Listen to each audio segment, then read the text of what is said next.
ಆಧಾರ್ ಕಾರ್ಡ್ನಲ್ಲಿ ಇಂಗ್ಲಿಷ್ ಜೊತೆಗೆ ಕನ್ನಡ ಬಿಟ್ಟು ಬೇರೆ ಭಾಷೆ ಪ್ರಿಂಟ್ ಆಗಿದ್ರೆ ಅಂತಹ ಮಹಿಳೆಯರಿಗೆ ಬಿಎಂಟಿಸಿ ಕಂಡಕ್ಟರ್ಗಳು ಶಕ್ತಿ ಯೋಜನೆಯ ಟಿಕೆಟ್ ಕೊಡ್ತಿರ್ಲಿಲ್ಲ. ಇದರಿಂದ ಕಂಡಕ್ಟರ್ ಮತ್ತು ಮಹಿಳಾ ಪ್ರಯಾಣಿಕರ ನಡುವೆ ಸಾಕಷ್ಟು ಜಗಳ ಆಗ್ತಿತ್ತು. ಇದನ್ನ ತಪ್ಪಿಸೋಕೆ ಬಿಎಂಟಿಸಿ ಮುಂದಾಗಿದ್ದು, ಇನ್ಮುಂದೆ ಆಧಾರ್ ಕಾರ್ಡ್ನಲ್ಲಿ ಕರ್ನಾಟಕದ ವಿಳಾಸ ಇದ್ರೆ ಸಾಕು, ಶಕ್ತಿ ಯೋಜನೆ ಟಿಕೆಟ್ ನೀಡಬಹುದು ಅನ್ನೋ ಸೂಚನೆಯನ್ನ ನೀಡಿದೆ. ಹೊರ ರಾಜ್ಯದಿಂದ ಬಂದು ಕರ್ನಾಟಕದಲ್ಲಿ ನೆಲೆಸಿದವರು ಬಿಎಂಟಿಸಿ ಬಸ್ನಲ್ಲಿ ಉಚಿತವಾಗಿ ಸಂಚಾರ ಮಾಡಬಹುದು. ಆಧಾರ್ ಕಾರ್ಡ್ ಕನ್ನಡದಲ್ಲಿ ವಿಳಾಸ ಇಲ್ಲ ಅಂದ್ರೂ ಪರವಾಗಿಲ್ಲ, ಕರ್ನಾಟಕದ ವಿಳಾಸವಿದ್ರೆ ಸಾಕು ಅಂತ ಬಿಎಂಟಿಸಿ ಆದೇಶ ಹೊರಡಿಸಿದೆ. ಹಿಂದೆಲ್ಲ ಆಧಾರ್ ಕಾರ್ಡ್ನಲ್ಲಿ ಕನ್ನಡದಲ್ಲಿ ವಿಳಾಸವಿರಬೇಕೆಂತ ಬಿಎಂಟಿಸಿಯ ಕಂಡಕ್ಟರ್ಗಳು ಕಿರಿಕ್ ಮಾಡ್ತಿದ್ರು.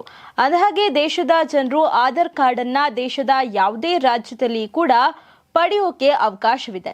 ಅಲ್ಲದೆ ಯಾವ ರಾಜ್ಯದಲ್ಲಿ ಆಧಾರ್ ಕಾರ್ಡ್ ಅನ್ನ ಪಡೀತಾರೋ ಆ ರಾಜ್ಯದ ಅಧಿಕೃತ ಭಾಷೆ ಮತ್ತು ಆಂಗ್ಲ ಭಾಷೆಯಲ್ಲಿ ಆಧಾರ್ ಕಾರ್ಡ್ ಸಹ ಮುದ್ರಣವಾಗುತ್ತದೆ. ಹೀಗಾಗಿನೇ ಕನ್ನಡ ಹೊರತುಪಡಿಸಿ ಬೇರೆ ಭಾಷೆಯಲ್ಲಿ ಮುದ್ರಿತವಾಗಿರುವ ಆಧಾರ್ ಕಾರ್ಡ್ಗಳಲ್ಲಿನ ಆಂಗ್ಲ ಭಾಷೆಯಲ್ಲಿರುವ ವಿಳಾಸವನ್ನ ಪರಿಶೀಲಿಸಿ ಅದರಲ್ಲಿರೋ ವಿಳಾಸವು ಕರ್ನಾಟಕ ರಾಜ್ಯದಾಗಿದ್ದಲ್ಲಿ ಆ ಆಧಾರ್ ಕಾರ್ಡ್ನ ಮಾನ್ಯ ಮಾಡಿ ಶಕ್ತಿ ಯೋಜನೆ ಅಡಿಯಲ್ಲಿ ಉಚಿತವಾಗಿ ಟಿಕೆಟ್ ನೀಡೋಕೆ ಸೂಚನೆಯನ್ನ ನೀಡಲಾಗಿದೆ. ಒಟ್ಟಾರೆ ಬಿಎಂಟಿಸಿ ಬಸ್ನಲ್ಲಿ ಉಚಿತವಾಗಿ ಟಿಕೆಟ್ ತೆಗೆದುಕೊಂಡು ಪ್ರಯಾಣ ಮಾಡಬೇಕೆಂದ್ರೆ ಆಧಾರ್ ಕಾರ್ಡ್ ಕನ್ನಡದಲ್ಲೇ ಇರಬೇಕಂತ ಕಿರಿಕ್ ಮಾಡ್ತಿದ್ದ ಕಂಡಕ್ಟರ್ಗಳಿಗೆ ಬಿಎಂಟಿಸಿಯ ಹೊಸ ಆದೇಶ ಬ್ರೇಕ್ ಹಾಕಿರೋದಂತೂ ನಿಜ. ಸದ್ಯ ಬಿಎಂಟಿಸಿಯ ಹೊಸ ಆದೇಶದಿಂದ ಮಹಿಳಾ ಪ್ರಯಾಣಿಕರು ಸಂತಸಗೊಂಡಿದ್ದಾರೆ.